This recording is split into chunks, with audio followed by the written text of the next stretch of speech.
Oldi etaklari tekis tushadi hamda kalta. Mana shunday.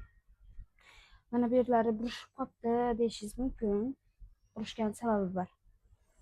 Stulni o'zini razmeri mana bu yerda to'xtagan, o'tiradigan qismi. Oyog'i esa mana bu yerga kelganda sal shishgan. Ya'ni bo'rtib chiqqani uchun mana bu bo'rtib chiqqan joyi materialni tortyapti. Bu yerda stul chexolini orqasiga zamok tikkanimizni ko'rishingiz mumkin. Bemalol yechib, kiygizib, ya'ni yechib yuvib, qaytadan kiygizib ishlatishingizga oson bo'lishi uchun. Nima uchun zamok tikilgan deyishingiz mumkin?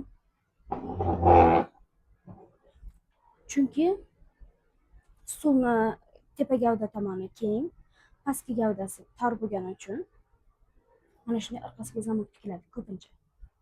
Undan tashqari bizlar bu stul chexolini tikish joylariga, tikish choklariga kant qo'shib tikamiz.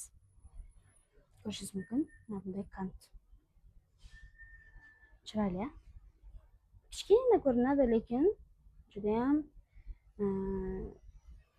ko'rinishiga yanada chiroy qo'shib turadi. Mana shunaqa.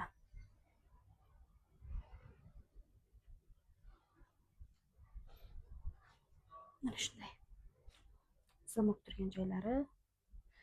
Bu zamokni bemalol yana 2-3 yil kamida ishlatasiz. Bu naqshi bor stul bo'lgani bilan usti polni yopilsa ham juda ham chiroyli ko'rinar ekan. Gavdalik, suyanishga udobniy.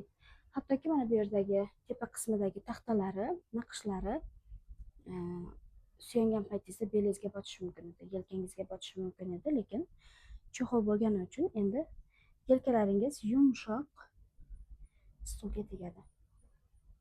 Baho bering.